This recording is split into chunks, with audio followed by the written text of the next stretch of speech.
Cadillac's Bottas problem. Oh yeah, and they do have a major problem. We will be getting into it on tonight's show. This is F1 Grandstand. I'm Tony Craig, and please hit the like, hit the subscribe, and hit the bell button and get involved. Oh, hello everyone already in the chat. Nice to have you here. It's been a magical day in F1 news. You know, we've seen Cadillac name their first driver unofficially, which is Valterri Bottas, which is great news because we all want to see him back on the grid. We are delighted about that. The fastest mullet in the world back in F1 on the grid for Cadillac. It's a perfect fit. And we at F1 Grandstand have been banging that drum for a while now. And also, thank you to everyone that tuned in on the live stream earlier today when we broke the news. Just so you know, we were the first to break the news on YouTube and do a video about it. We beat everyone by about 2 or 3 hours. So that's good. Thank you to everyone that joined in.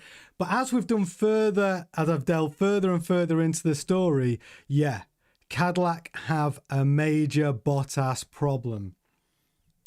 But what is it? Okay, hey Gemma, hey Yvonne. Yeah, we are growing, Yvonne. We like that. Those new followers are joining every day. It's great news. So, as we know, today, as we broke the news, Valtteri Bottas, the first driver for Cadillac. And as you can see, we have updated the Bottas graphic. What a great picture. Bottas, we are delighted that you're at Cadillac. However, like the thumbnail says, Cadillac have a major problem. And this is the major problem with their new signing. It's that Cadillac joined the grid in 2026. Bottas's contract doesn't run out until the end of 2026. That means Bottas will not be available to do any simulator testing or testing in their, well, Graham Loden has bought a load of old Ferrari cars, which they are basically bolting bits on and they're using for testing to test their bits for the 2026 car. Bottas is unavailable to do any testing this year. No testing at all. So they've signed Bottas to get in that seat, but he's unable to help the team until he's officially not a Mercedes driver and he becomes officially a Cadillac F1 Team driver. So that means all of that experience that Bottas has, all of that, what reason why they've signed him is because they want now that 242 Grand Prix experience to help them develop the car. He can't do it. He can't sit in a simulator even.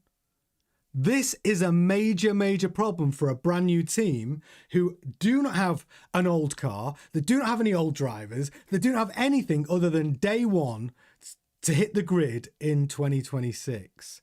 Big problem. How do they solve it? Well, the solution's clear to me, and it's probably clear to you because we've been talking about it here at F1 Grandstand for the last, what, 4 weeks. And it comes back to the number 2 driver. The reason why we know, not only was it leaked to the press, but the reason why we know Sergio Perez is nailed on for the number 2 seat, it's because Perez isn't driving for anyone right now. He's not under contract. So to develop the car between now and the end of this season, Perez is the answer. So if anyone was wondering, now they've signed Bottas, are Cadillac going to choose a rookie driver to go along with Perez, to go along with Bottas? The answer is no. It's absolutely not. When you join up all the dots, and as they leaked earlier last week, when we covered the story that Perez had made an agreement with Cadillac, it's true. Perez has made an agreement with Cadillac. And what we believe here at F1 Grandstand is it could be looking like a double driver reveal for Cadillac, which is really exciting, right? So they're talking about doing the official announcement for Cadillac next week, probably at the Dutch Grand Prix. And it could be a double reveal. Because we know Bottas cannot do the testing in the simulator or in the, what would you call it? I mean, they are old. I think they're probably 2023 Ferraris, which they are using to do testing for their parts and their aero that they're developing. But because Bottas cannot sit in a car, cannot sit in a simulator, cannot sit in a car between now and the end of this season, 2025, they have no option but to go with Perez, because there's a load of testing that needs to be done between now and 2026 season. And okay, yes, we know the season ends in December, and we know the new season doesn't start till March, which gives you probably 10 weeks of development time with your drivers. That's not enough for a new team. I think we can all agree, a brand new team in F1 hitting the grid for the first time, that you cannot develop a car in 10 weeks. It's impossible. They need someone sat in that simulator now and also doing the testing in this old Ferrari car or Ferrari cars that Graham Loden has got a hold of. So yeah, it's the plot thickens. But the reason why we know that this story today that about Bottas signing for Cadillac really does link in to what we already know about the Sergio Perez seat is the fact that Mercedes are not going to let him out of his contract early. They're not going to do it. Mercedes are not going to let Bottas do any testing. So Cadillac have no option. They had to go with two experienced drivers if they were going to choose a driver that's currently under contract. They had no option. Hi, Eric. Nice to have you in the chat. We're just talking about Cadillac's major problem with Bottas. And just a quick recap for you, Eric, because you're an OG. Now they signed Bottas, he can't do any testing. He's not allowed to get in a simulator, and he's not allowed to test any of these old Ferrari cars that they're using to test their aerodynamic bits and flaws and everything else that they're going to try and use those old cars for, because his contract doesn't run out to the end of this season, and Mercedes will not allow him to even sit in a simulator. So where does that leave Cadillac? It leaves them needing to get a driver in now, like right now. And that's where Perez, which is why he's on your screen right now. And that's why the story we broke earlier last week about Perez agreeing terms with Cadillac is because Perez is not under contract. He's had a year off, right? He had a year off thinking he wanted to get back into an F1 seat. So he hasn't signed with any teams. He wasn't a number 3 driver anywhere. He's literally not under contract, which means he can join Cadillac and work till between now and the end of the season in that testing capacity, giving valuable feedback from an experienced F1 driver who's driven for multiple teams. It's invaluable. So if you are under any illusion that Cadillac are not going to go with Perez, you're wrong. He is. That Cadillac are going to go with Perez. He's available right now. He can do the next. He can test between now and all the way through till Christmas, the end of December, when this season's officially finished. And then Bottas can join that testing program for the 2026 car. So what's happened today is actually solidified what we've been talking about here at F1 Grandstand, that they were right to go with two experienced drivers. They were always going to go with Perez because he's available now. And what they get out of him is building or testing their platform for 2026. What other driver can do that that's got F1 experience? I know what you're going to say. You're all going to say Daniel Ricciardo. You're right. Daniel Ricciardo doesn't drive in F1 anymore. He's 36 years old. But the big problem with Daniel Ricciardo is he, by his own admission, has said he doesn't want to drive in F1 anymore. He doesn't think he can do it. His confidence for that is shot. And the thing is, you cannot be an F1 driver with low confidence.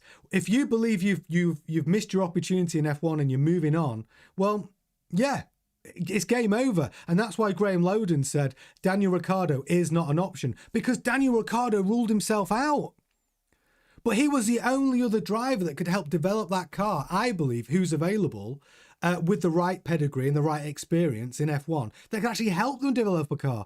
Plus the fact Daniel Ricciardo has just had a collarbone injury from a dirt bike accident this week.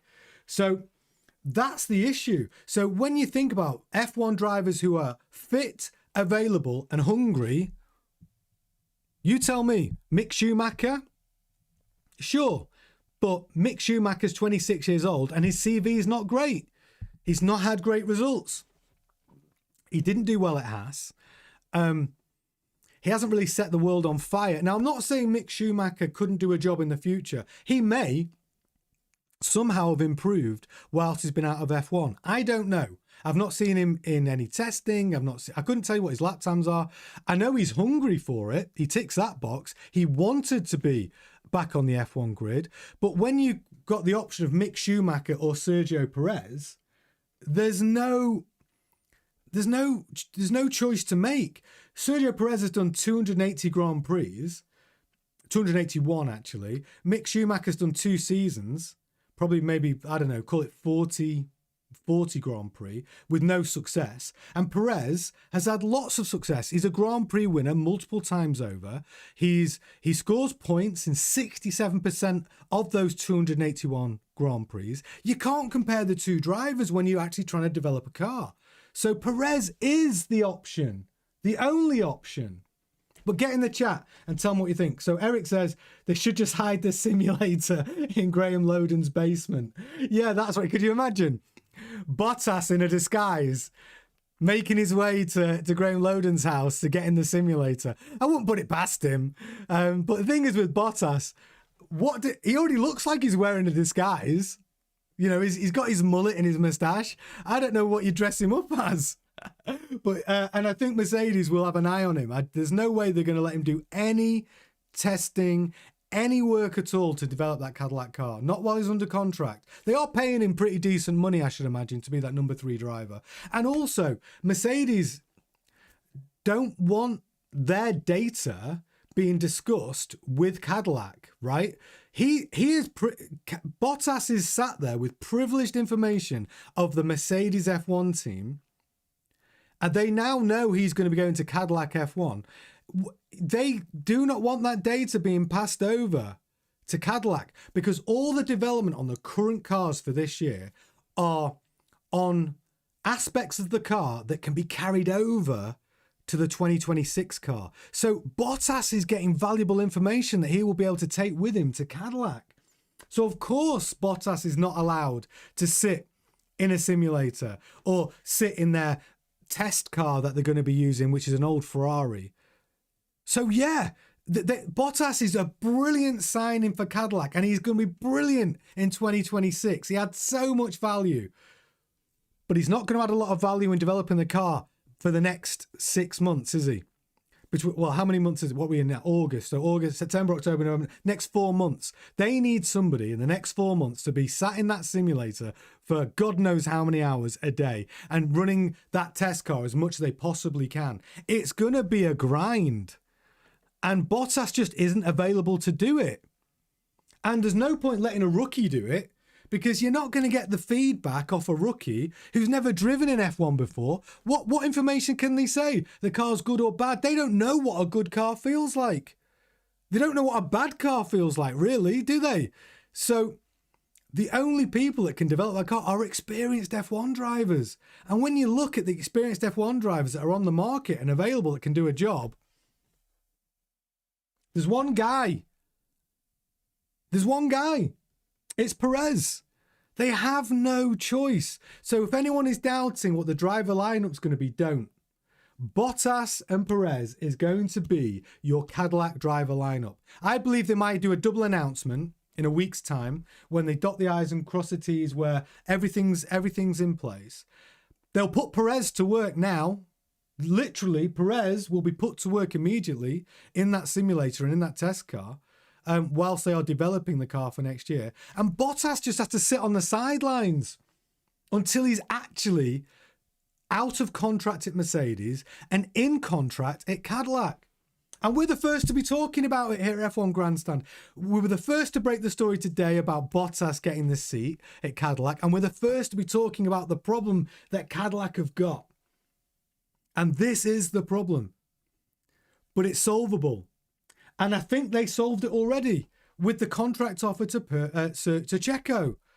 I think they have solved it. But we've seen all these mixed reports coming from other channels saying, you know, there's still a chance they're going to go with the rookie. They're not. And we've been saying this for 2 weeks. And this is further evidence that we are first and we are right. Anyway, let's get to the chat. What you got to say about it? Gemma, will he not have to sign an NDA? Yeah, of course he will. But do you think if Bottas, even though he's under NDA at Mercedes, he won't pass information on during this season? Obviously, I don't think so. He's not allowed to. But next season, when he's driving for his team, Cadillac, are his priority. He will share every little detail he knows in order to make sure that Cadillac is the best car on the grid that they could possibly deliver to the grid for him to have the best results possible. So, yeah, even though he'll be under contract at Mercedes and he will be under NDA, and it wouldn't surprise me if Toto Wolff's even bugged his phone so he's not passing that data on to Cadillac now. I mean, they might have to lock Bottas up in a room. He might not be allowed to go to any more meetings at Mercedes. They might literally just put him in, but then again, they need him for simulator testing. They're still developing bits on the Mercedes car this year, only because the bits they're developing, which are some aerodynamics, some suspension parts, because what they learn from that development, they pass on directly to the 2026 car. So they are only putting time in developing components which will be beneficial to the 2026 car. But that means that Bottas is in this weird position where he's going to be getting all this data, but as he's still under contract for Mercedes, he's not able to share that data with Cadillac until he's a Cadillac driver. And even then, I mean, how can they police it? I don't know. Because as soon as he's out of the Mercedes building, which is the end of this season, 2025, and he's in the Cadillac building, he can share whatever he wants, really. I don't know how they police that, but they will be able to police it now, I think, for the next 4 months while he's under contract at Mercedes. I think they'll be stopping him going into meetings. I do. I think literally Bottas will be, it'll be on the naughty boys table or something. Like, he won't be allowed into certain meetings, but then they're going to want him to do the testing. So he is going to find stuff out. But that is the major problem. We'll go to the chat. Gemma says spies everywhere. Yes, Gemma, there are spies everywhere. And in Formula One, let me tell you, there are spies all up and down the paddock. But if you get caught sharing information whilst under contract, you're going to get sued in a major way, and the damages would be massive. So it's a very tricky situation. It really is. I'm glad you all like. Eric says, so what is the end date of Bottas's contract with Mercedes-Benz? The end of this season, which I think the last Grand Prix is, what is it? It's the end of December. So I think the contract will literally finish at the end of this year. I think Bottas's contract, he'll be under contract from the very last day of his Mercedes contract, which could be, let's say for argument's sake, it's January the 4th. From January the 5th, he'll be contracted to Cadillac and the work will start. There will be no break. That entire time, until we see the first Grand Prix in March, it'll be work with Cadillac. Testing. Simulator all day. Like, it's the only way they're going to get it done to hit that grid. First season in F1, no prior data to go with, no prior cars. They're not bringing any new data along with them. They're only going to bring the experience of Bottas and Perez. But Perez is key, absolutely key to what is going to happen at Cadillac, because the next 4 months testing are vital for that car. They do not even have they don't even have an old car to test with. They're going to be using some old Ferrari from 2023 that they're putting their bits on. So that is how that's going to work out. But when I say it's a major problem, it really is. So for whatever reason, if the Perez deal falls through, which it won't do, but if it does for some reason, Cadillac are in trouble, because there is no other experienced F1 driver that will be able to step in and do the testing for them. He'll get in that simulator. Like I said, the only real viable option before he ruled himself out was Daniel Ricciardo, because Daniel Ricciardo is only 36. So he's still relatively young. Look at Fernando Alonso. He's 44 years old, and Daniel Ricciardo on his day is a fast driver. He knows how to drive an F1 car, but he's ruled himself out. Daniel Ricciardo could have been in one of the main seats. He could have had a seat, I think, at Cadillac if he'd had said the right things to Graham Loden. Graham Loden loves Daniel Ricciardo. But he said on an initial meeting, Daniel Ricciardo literally said, my F1 days are over. And if an F1 driver says that, there's nothing you can do. If the driver thinks his days are over, you can't convince him. You can't convince him to get that eye of the tiger back, stolen from Rocky. But you know what I mean? The eye of the tiger, that hunger. If the hunger's gone, I mean, you're never going to be competitive ever again in F1. The margins are way too small. The margins, you're talking about 100th of a second. It's not even a 10th anymore. It's 100th. We saw that in qualifying at Hungary. You know, Hamilton was 3/10 behind Leclerc out in P3, and Leclerc gets P1 in qualifying. And then if you look at like the Aston Martins in qualifying, Fernando Alonso P6, Lance Stroll P5 and Lance Stroll P6. There was 200ths between those cars. 200ths in qualifying. That was it. So if you're a driver that's lost the hunger, how much have you lost in time? That indecision, that second guessing you in your braking position, in your cornering speed, it could put you from P2 to P20. It's that big. So Daniel Ricciardo is not an option. So that's why this news today of signing Bottas and us bringing this problem to the forefront and telling you what their problem is only solidifies that your second driver in the Cadillac seat is this guy. There's no other option. Checo's going to be back. Cadillac are going to have two great drivers in Checo and Bottas, and I'm here for it. Perez is going to get in that car, and he is going to develop the car for the next 4 months. So expect a double announcement of these two drivers in the coming next 2 weeks. Bottas is done. I believe Perez is done. And they're going to do a double announcement. Which brings me to the third driver, which I've been going on about for ages. Everyone's been talking about Drugovich. You know, people talking about Schumacher. Well, Schumacher, by the way, has got a contract with Cadillac, but it's to drive one of their endurance series. So he's in the Cadillac family. He's not going to be in the F1 family, I'll tell you now. He might do some work in simulator testing, but he's not going to be in a car.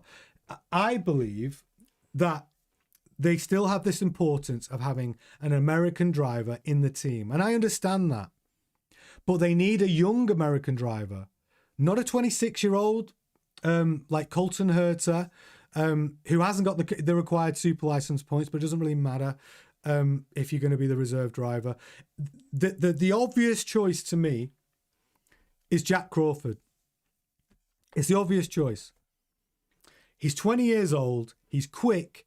He's doing well in F2. We saw him win a race at Silverstone. He's got loads of backing. And the fact that he's only 20 years old is key, because Cadillac are looking to 3 to 5 years. They bring him in as a number 3. He gets the experience. He drives the car in FP1. He's in the simulators testing. By the time he hits a main seat, which could be 2027, he'll still only be 21, but he'll have a year's experience as that number 3 driver, and he'll be ready. Where if we look at what Mercedes did with Kimi Antonelli this year, I think we could all agree that maybe he wasn't ready. Maybe that wasn't the right move. Maybe they should have brought him through slower. That's just what I think. But that's where I think it's going to go. We're going to go to the chat. No, Yvonne, I was talking about in qualifying. Oh yeah, when he said Stroll wasn't close to Fernando in Hungary, it was the qualifying lap time. They were only 200ths between them. Crazy close over one lap. But I agree, Fernando took him to school in the race. I'd agree with that. He was my driver of the day at Hungary, actually. Fernando Alonso did a great job. So, but I know this tonight and today, the whole day today is about Cadillac. It's been a big news day for Cadillac. Bottas signing is great news, but it also gives you the clue of who that second driver is going to be. We've been talking about it, but it's an extra reason why you can be confident that Perez, Checo, is going to be the number 2 in the number 2 seat. And it was always the right move. When Graham Loden was saying, well, we're not sure if we're going to go with experience or we're going to go with an experienced driver and a rookie, he knew. He knew what he was going to do. He was just throwing people off the scent, because what he didn't want to do is go in for a contract and offer either Bottas and Perez contracts and one of them turn them down, and then he has to go with a rookie in the number 2 seat. He wanted to, then he could say that was the plan all along, but it was never the plan. That was plan B. Plan A all along was 2 experienced drivers, and that was the right plan, Graham, because you know at your time at Marussia as CEO and at Virgin Racing, which you had no success, by the way, in F1, you didn't. And you learned some lessons, and you realize that your first year in F1 is the hardest year you will ever do. And you need to maximize your chances. Maximize your chances of scoring points. And the only way you're going to do that, and the maximum points you'll get with, is from 2 experienced drivers that know how to bring the car home. So we're the guys here at F1 Grandstand that pointed out the most important stats of these drivers. We're the ones that did the research. Podium finishes. Sergio Perez, 67% of his 281 races on the... point scoring finishes. 67% of his 281 Grand Prix, Perez scored points, brought the car home. Valtteri Bottas, 246 Grand Prix and 60% of his races brought the car home in the points. And that is what you need in year 1 in F1. Loden knew this, but he was just hedging his bets so he could PR a situation where he couldn't get one of those 2 drivers, and then he has to go with a rookie. And that's why he said it. But plan A was always plan A. And I think by today's evidence, they've got plan A. They've got plan A. 2 experienced drivers. The rookie driver they go with in the seat next year, like I said, we're saying at F1 Grandstand it's going to be Jack Crawford. That's who we believe the logical choice is. That's who we believe the best choice is. Because if you look at Drugovich, well, why would Filip Drugovich, who is an F2 champion, by the way, who still didn't get a seat in F1, who's at Aston Martin doing that number 3 role, why would he go and do a number 3 role at Cadillac? He's not going to do that. Drugovich deserves a drive in F1. And there's one reason why Drugovich didn't get a drive in F1 after winning the F2 Drivers' Championship, and it's because he couldn't bring enough money with him. That's it. You know, all of these rookie drivers are on a pay-to-play. They have to bring the money, or you'll see the second position driver in F2 or the third position driver in F2 getting an F1 seat because they bring more money, because every rookie is a risk. We don't know which rookie is going to pop or who's going to bust out. Look at Duan this year. Great driver. How many races did he do? Was it 4 or 5 for Alpine? Dropped him. And then Colapinto takes the Alpine seat. Yet they're sticking with Colapinto to the end of the season. Do you know why? It's because he brings more money with him to the team. And that's the story with rookies. Unless you've come through the Mercedes program or the Red Bull program, where bringing money isn't as much as of an issue because you've come through their driver development program, and then it's about being quick. But they're also very ruthless to get rid of you and replace you for the next quick driver. But they're the only teams that really do that. So, I mean, Aston Martin have got a driver development program, which Drugovich is in, but there's no seat for him. Alonso, you're not getting rid of Alonso this year because he's got a contract for next year. And do you think they're ever going to get rid of Lance Stroll when his dad owns a team? No. So you're going to get so Drugovich is going to get some time in an F1 car, but he's not going to get to drive any Grand Prix. So this is a bit different at Cadillac. Cadillac, it's the importance of bringing in an American driver. This is what Cadillac want. An American car with an American powertrain, with an American driver winning the world championship. That's their goal. There's nothing else. And of course, why not have that goal? If I'm Cadillac and I'm coming into a team, I'm coming into a sport, yeah, I would want the same thing. I'd want my American driver in my American car with my American powertrain. But they're realistic. They're not going to do that in year one. So they have a plan to get there. Now, they'll want to get there super quick. They're developing their own powertrain. They're going to develop an American driver in that American car. It can't happen year one. Could it happen year 3? Year 4? Even if they took the plan that we're talking about, where you got Perez and Bottas developing that platform, that Cadillac car year 1, they're running a Ferrari powertrain, and in year 3, Cadillac go, we're running our own powertrain. We've got our own powertrain now. So an American powertrain. And in those times, you've got a driver like Jack Crawford, who's only 20 years old now, going through the development with the team for the next 3 years. And all of a sudden, you've got a competitive car, an American car with an American powertrain, and a driver that's managed to get some great experience for 2 seasons. And now you're competitive and your driver's only 22. Wouldn't that work out perfectly for their plan to be competitive and try and win a world championship with all the American boxes ticked? It's the perfect plan. If you're Cadillac, that is the plan. Has to be. Hey Dale, welcome to the chat. So how did Haas do it when they entered back in 2016? Well, first of all, okay, let's talk about the Haas story. Their first season in 2016 was horrible, wasn't it? And they went with their driver. So Mick Schumacher drove for Haas. I'm not even sure he scored a point. I'm not even sure he scored a point. So how did Haas get to the grid?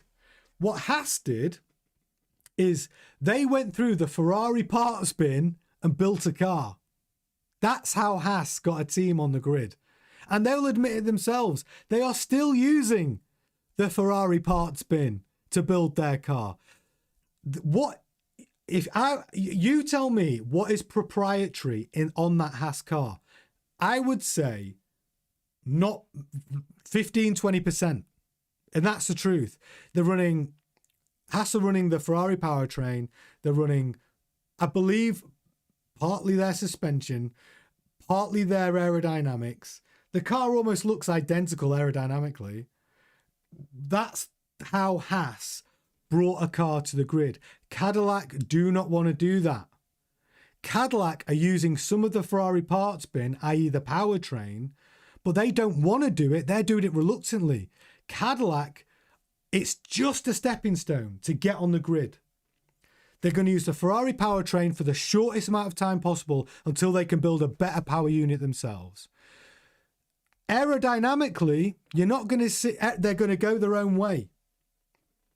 The chassis, they'll go their own way. They're going to use the minimal amount of parts they can for the shortest amount of time they can, because Cadillac want an all-American car with an all-American driver. They do not want to win the world championship and have any of that shine taken away from them. Whereas Haas, if you look at Haas's budget, they're trying to get on the F1 grid and they're trying to do it, believe it or not, affordably. And the most affordable way to do that is to buy parts that have already been developed by another manufacturer. And listen, if you're going to buy parts off anyone, you know, they're probably thinking, well, Ferrari's probably the best team to do it. Why not buy Ferrari parts? Because other teams might not want to do that. So that's how Haas got on the grid, Dale. That's the Haas story. But it's also why Haas haven't been the best team on the grid yet. But when you look at what Esteban Ocon's doing, if you watch my show earlier this week about it was last week actually, we did a whole show on we did an overperformance index. And funny you should mention Haas, because Esteban Ocon is the #1 driver this season according to the overperformance index. So I've actually got it on my desk here. He scored 7.5. 0 means drivers are performing as expected, and Esteban Ocon scored a 7.5. He's currently 10th in the championship.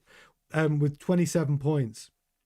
And they have a team rank of 9. So Esteban Ocon has proven himself in that has to be a very, very good driver. But will Haas keep him? Well, we know he's there next season. And we also know Oliver Behrman's going to be there next season. But after that, who knows? Esteban Ocon is a very, very good driver, really coming into his own. Again, 27 years old, loads of experience, proving that he will make the car look better than it is. So will Haas get to keep him next year? I don't know. At the end of next year, who knows? He's a good driver, and he'll get good offers. He will for 2027. So that's how Haas did it, Dale. Thank you very much for getting the chat. Get in the chat. Have your say. What do you think about the Cadillac signing today of Valtteri Bottas? Let me show you. We did a new graphic today. I'm really proud of this graphic. What do you think? What do you think of the new Valtteri Bottas graphic? We haven't got him in a Cadillac uniform yet, but we will. But we have got him in a 10-gallon hat. I think that's a 10-gallon hat. The Americans can correct me. But Valtteri Bottas, it's his day today. Back on the F1 grid for 2026. And I am here for it. But like I said, this whole show, I think it is a real picture, Eric. Yeah, that is a real picture. It is. It is. Don't sue me. We will do our own original picture when we get him in a Cadillac uniform. But yeah, but that's it. I wanted to point out today that even though it's fantastic news that Bottas has got that seat and it's the right choice, we wanted to talk about the problem that it's generated because no one's talking about it. There is a huge problem, but we think that Sergio Perez is the answer. Yeah, yeehaw! Absolutely. I'm so excited to see him on the grid. But yeah, that's what this show is all about. It's been about the Bottas problem and how Cadillac are able to solve it. And that solution is a solution that we reported earlier on this week, which is it's Sergio Perez. You drive a lineup, and it's a strong driver lineup. Maybe we'll get Perez in a 10-gallon hat as well. I'm here for it. I really am. But yeah, it's exciting times. Get in the chat. What? Yeah. Oh, you're talking about Yellowstone, Gemma. Saying it's got Yellowstone vibes. I love Yellowstone. Do you watch Yellowstone? Kevin Costner is brilliant in that.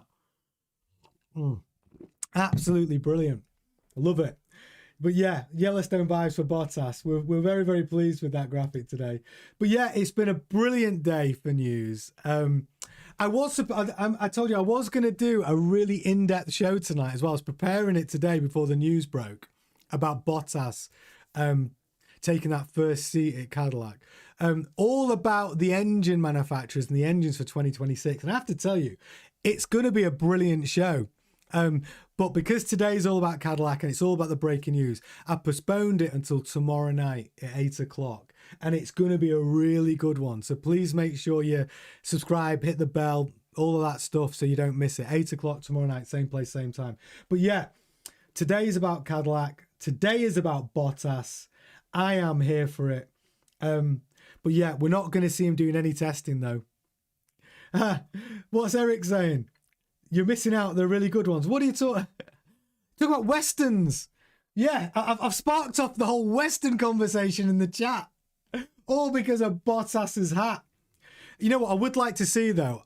How long is it going to be until we see Valtteri Bottas riding a horse on a ranch in somewhere like in Texas or somewhere? I'm here for it. I want to see it. I'm a big fan.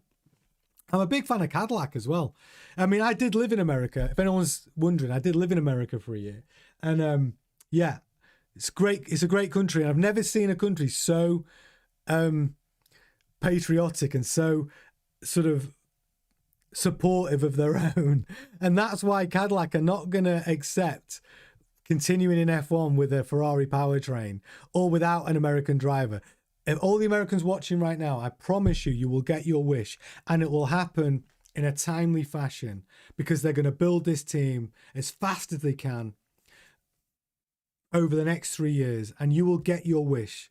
You will see an American driver, you will see an American powertrain, and you will see a strong Cadillac. I believe it. I do. I've seen how Americans are in sport, and I'm here for it. They are going to build a competitive car. There's no doubt. It's just how long. That's all it is. It's just how long it takes them. And they're going to move as quick as they can. But the Cadillac problem today is the Bottas problem, which is they haven't got Bottas to do any development between now and the end of this year. And it's a problem. But I think we've told you the solution. It's the Checo answer. It's Sergio Perez, because he is not under contract. He is available to get in those simulators right now, get in the simulator right now, and to get in that test car. Yeah, I agree, Dale. Checo and Bottas is a good lineup. And when are they going to get an American driver? Well, like I said, I think you might see Jack Crawford in that third seat. And I think he might be your first American driver in a proper seat, in the 1-2 seat, maybe 2027. And I think that works. I think that works for their development. And then I actually think in 2028 you might see Cadillac's first power unit. I think it could be that quick, and that would be quick. Just to let you know, that would be very quick development. But to compare them to Haas, they're not going to go down the Haas route of just raiding the Ferrari parts bin and building a car like a Frankenstein car. They're not. They're going to want a fully developed, Cadillac designed, Cadillac powered, American driver driven car, and that's how they want to win the World Championship. And you know what? They just might do it. We just don't know how long it'll take them. But it's going to be fascinating to see, and I'm here for it. So yeah, I hope you've enjoyed today's breaking news. I hope you've enjoyed tonight's show. Thank you so much for getting involved in the chat. Thanks, Yvonne. Thanks, Dale. Thanks, Eric. Thanks, Gemma. I love having you guys with me in the evenings every night. And if you're watching and you haven't got in the chat, don't be shy. It's a great community. Everyone's friendly. Get in the chat. Get involved. Because honestly, you are joining the fastest growing, best F1 community on YouTube. And thank you very much for watching. Hit the like, hit the subscribe button. It makes a huge difference to the success of the channel. I will be back tomorrow at 8 o'clock with an engine special show. It's going to be a good one. We're going into some details and we will be revealing some stuff that you may not know. So join us tomorrow, 8 o'clock. Enjoy the rest of your evening. Ta-ta.